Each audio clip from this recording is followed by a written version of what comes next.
Hi, my name's Cameron and today we are running you through the install of a PointPod.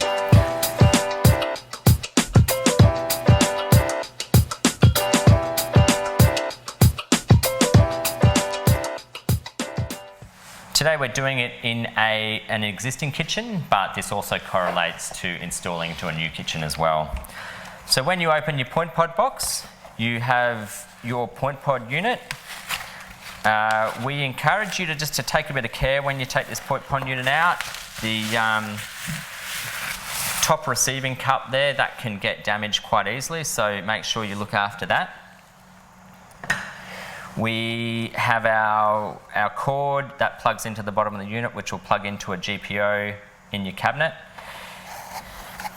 We have our outer flange that sits in your stone, sits up flush with the top of your stone. And we have our undermounting flange that glues to the bottom of your stone, and then your PointPod sits in here and is fastened to that. We also have the PointPod user manual. So in here you'll find instructions on how to use the PointPod. You also have installation instructions, there's warranty details in there, and all the other info you need for your PointPod. On the back of the user manual, we have some extra height adjuster screws in case you need to adjust the height of the stone that goes into the top of the cup to bring that up to sit flush with the top of the unit. So we have determined the position of the PointPod. We had a chat to the client. We've got it sitting right in the back of a cabinet, a corner cabinet over here. We recommend that this is a tradesman's job only. This is not a DIY project drilling through a stone benchtop.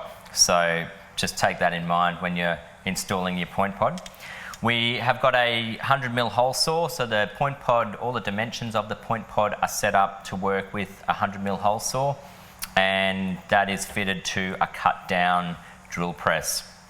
We're going to just be hand feeding water into that as we drill through the stone, and we're just going to mop that up as we go with a towel.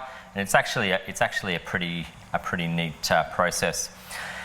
Over in the cabinet underneath, we've double checked our measurements there. Obviously that's pretty important to make sure you get the hole in the right spot, but we've also put a timber prop underneath, just underneath the stone there, so once we do drill through, the offcut from the stone doesn't drop into the bottom of the cabinet and get damaged. So we're going to set up for that now and start drilling the stone. So the process to mark the hole, we just come through, double check our measurements there, which are right. So we take our flange, turn it upside down, put it in position, and then we're just going to mark the inside of that. So we are all set up here to start drilling the hole. We've got the drill in place. We've clamped the drill down so that we get no movement. And we're going to get cracking drilling the hole. We've got some PPE to put on. Here we go.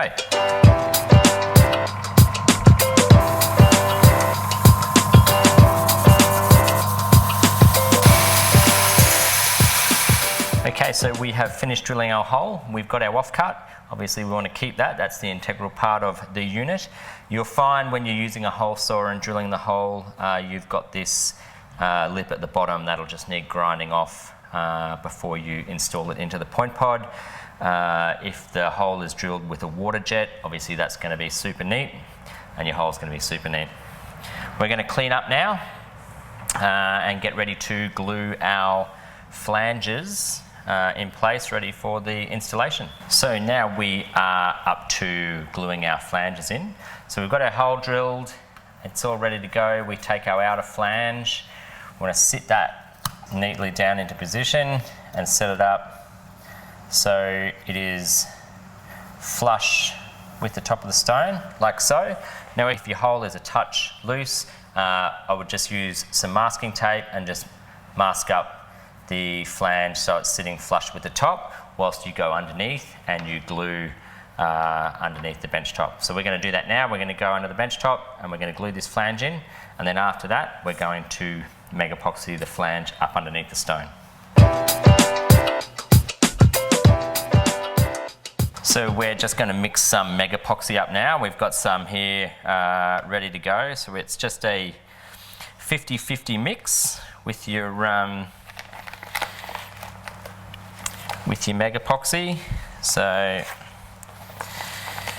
and then the Mega Epoxy will set and actually be harder than the stone itself. That's how good this stuff is. It's amazing.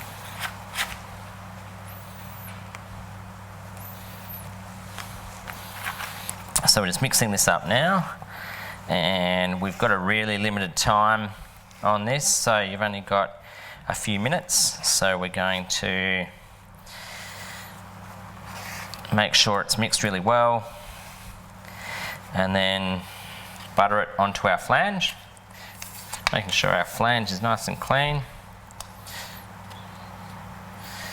So we want to make sure we don't get any Mega Epoxy on the inside of the flange there. We just want to make sure it's all buttered on around the outside and it's not going to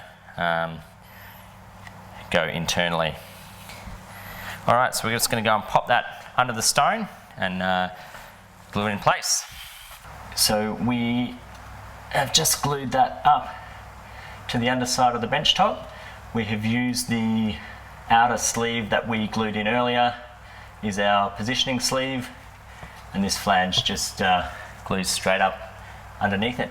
So the glue in the undermounting flange has gone off and we are ready to install our PointPod. When installing the PointPod, we obviously have to orientate the sockets to whichever way the client would like them. The screws on the unit are the back of the unit, so we, in this case, we're orientating the sockets to come out into the bench top. So we're going to put the screws at the back. Now if you have a look in the top of the cup, there's two lugs here, and so they're directional. They'll be pointing towards where the sockets are going. So we're going to drop this down from the top. Now I have tightened the Jubilee clip up so it's nice and firm, so it'll hold the unit as I drop it down. I can let go of it and it won't move, but I can still push it down. Now I'm making sure those lugs are facing the right way. Just turn that a bit, that's perfect.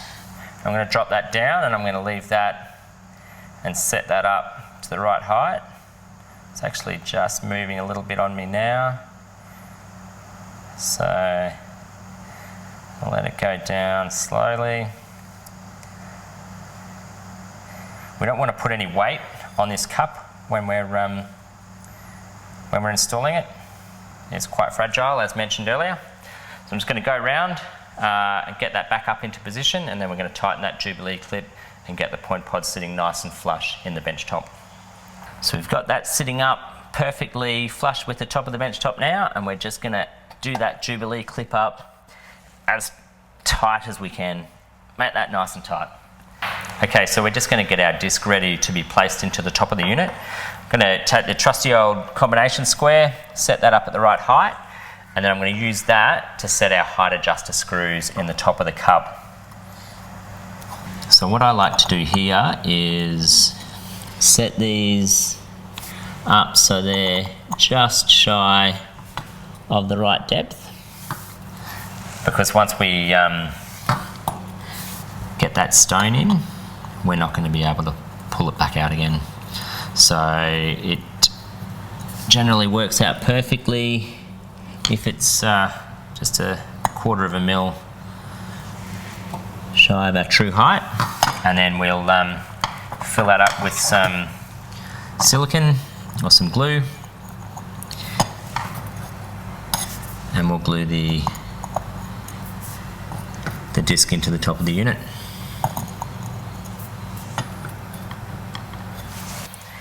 So we're just going to dab some silicone in here. I like to cover those screws so that they don't rattle about and move through use.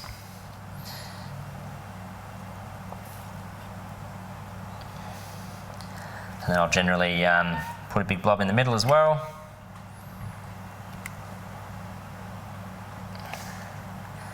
And we're ready to put the disc in. We're going to put the disc in, lining it up with whatever's happening in the stone. In this case, we've got a Carrara marble, and we don't actually have a true vein to follow through. We'll sit that in there, sitting perfectly, and that's ready to plug in and test.